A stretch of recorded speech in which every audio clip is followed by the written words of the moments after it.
ನಮಸ್ಕಾರ ವೀಕ್ಷಕರೇ, ಶೋಭಾಸ್ ಕಿಚನ್ಗೆ ಸುಸ್ವಾಗತ. ಇವತ್ತು ಮೂಲಂಗಿ ಪಲ್ಯ ಅದರ ಸೊಪ್ಪು ಹಾಕಿ ಮಾಡೋದು ಹೇಗೆ ಅಂತ ತೋರಿಸ್ತಾ ಇದ್ದೀನಿ. ಫಸ್ಟಿಗೆ ಮೂಲಂಗಿನ ಮತ್ತು ಅದರ ಸೊಪ್ಪನ್ನ ಚೆನ್ನಾಗಿ ಹೆಚ್ಕೊಂಡು ಇಟ್ಕೊಂಡಿದ್ದೀನಿ. ಆಯಿತಾ, ಅದಾದಮೇಲೆ ಈ ಒಂದು 2 ಈರುಳ್ಳಿ, 1 ಟೊಮಾಟೊ, ನನ್ನ ಖಾರದ ತಕ್ಕಂಗೆ ಮೆಣಸಿನ್ಕಾಯಿ, ಕೊತ್ತಂಬರಿ, ಕರ್ಬೇವಿನ ಸೊಪ್ಪು, ಆಮೇಲೆ ಒಗ್ಗರಣೆಗೆ ಏನೇನು ಹಾಕಬೇಕು ಅಂತ ಹೇಳ್ತೀನಿ ನಿಮಗೆ. ಈಗ ಒಂದು ಬಾಣಲೆನ ಇಟ್ಕೊಂಡು ಸ್ಟವ್ ಆನ್ ಮಾಡ್ಕೊಳ್ಳೋದು. ಆಮೇಲೆ ಅದಕ್ಕೆ ಸ್ವಲ್ಪ ಎಣ್ಣೆ ಹಾಕೋಣ.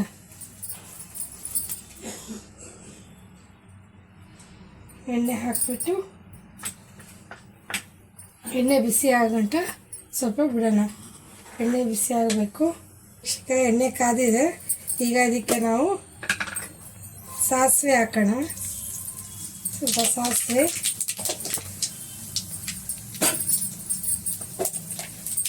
ಚೂರು ಜೀರಿಗೆ, 2 ಹಾಕೋಣ. ಚೆನ್ನಾಗಿರುತ್ತೆ.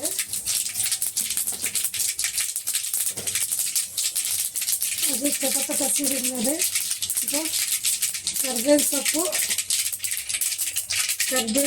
ಮೆಣಸಿನ್ಕಾಯಿ 2 ಹಾಕೋಣ.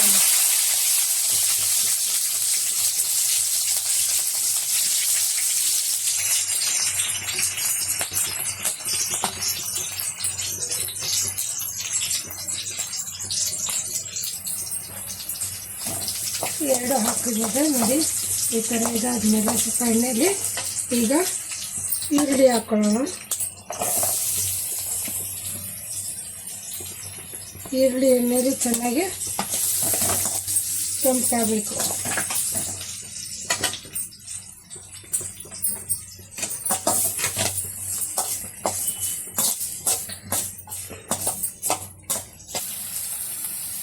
ನೋಡಿ ಈ ಥರ ಕೆಂಪಾಗಬೇಕು. ಇದಾದ್ಮೇಲೆ ಒಂಚೂರು ಉಪ್ಪು ಹಾಕ್ಕೊಳ್ಳೋಣ.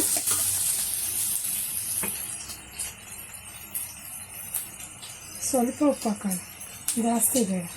ಮತ್ತೆ ಮೇಲಿಂದ ಹಾಕಿ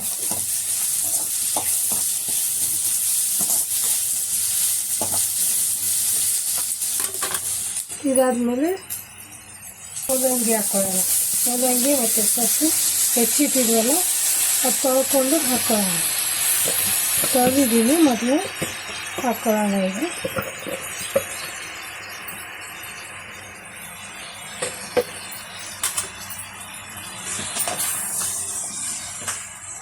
ಈಗ ನಿಧಾನಕ್ಕೆ ಕೈ ಆಡಿಸ್ಕೊಳ್ಳೋಣ.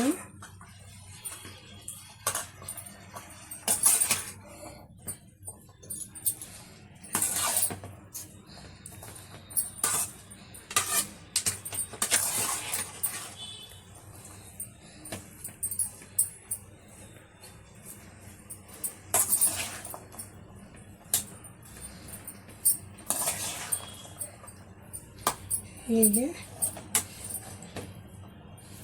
ಇದಾದಮೇಲೆ ಮೇಲ್ಗಡೆಯಿಂದ ಉಪ್ಪು ಹಾಕಿ ಟೊಮೆಟೊ ಹಾಕ್ಬಿಡೋಣ.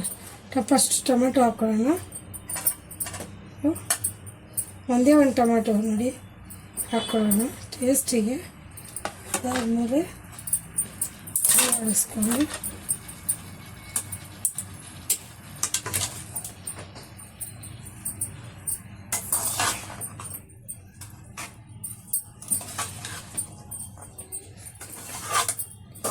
ಸ್ವಲ್ಪ ಬೇಯಲಿ. ಮೂಲಂಗಿನ 2 ನಿಮಿಷಕ್ಕೆ ಬೇಯ್ಕೊಳ್ಳುತ್ತೆ.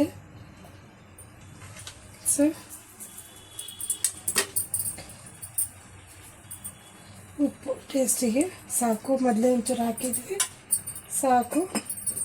ಈಗ ಅದನ್ನು ಕೈ ಆಡೋಣ.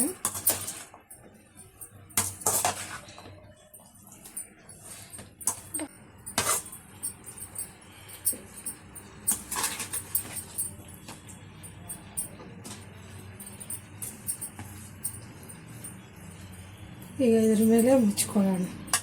ಸ್ವಲ್ಪ ಬೇಯ್ಕೊಡುತ್ತೆ. ಅದೇ ನೀರೇನು ಹಾಕೋದು ಬೇಡ. ಎಣ್ಣೆ ಮತ್ತು ನೀರು ಅದರಲ್ಲೇ ತೊಳೆದಿದ್ದು ಹಾಗೆ ಬಿಡೋಣ. ನೋಡಿ ಪಲ್ಯ ಇದಾಗಿದೆ, ಬೆಂದಿದೆ ನೋಡಿ. ಮೂಲಂಗಿ ಸೊಪ್ಪು ತುಂಬ ಈಸಿ ಮಾಡೋದು. ತುಂಬ ಚೆನ್ನಾಗಿರುತ್ತೆ. ಪಲ್ಯದ ಜೊತೆ ಚಪಾತಿ ಮತ್ತು ಅನ್ನದ ಜೊತೆ ನೆಂಚ್ಕೊಂಡು ತಿನ್ಬೋದು, ಚೆನ್ನಾಗಿರುತ್ತೆ, ತುಂಬ ಟೇಸ್ಟ್ ಆಗಿರುತ್ತೆ ಅನ್ನದ ಜೊತೆ ನೆಂಚ್ಕೊಂಡು ತಿನ್ನೋದಕ್ಕೆ. ಒಂಚೂರು ನೀರಿದೆ, ಆ ನೀರು ಒಂಚೂರು ಇದಾಗಂಟ ಡ್ರೈ ಆಗಂಟ ಬಿಡೋಣ. ನೋಡಿ ರೆಡಿ ಆಯಿತು ಪಲ್ಯ. ಮೂಲಂಗಿ ಸೊಪ್ಪು ಪಲ್ಯ. ಇದನ್ನು ಚಪಾತಿ ಜೊತೆ ಮತ್ತು ಅನ್ನದ ಜೊತೆ ತಿನ್ಬೋದು. ಇಷ್ಟ ಆಯಿತು ಅಂದರೆ ಲೈಕ್ ಮಾಡಿ, ಸಬ್ಸ್ಕ್ರೈಬ್ ಮಾಡಿ, ಶೇರ್ ಮಾಡಿ. Thank you.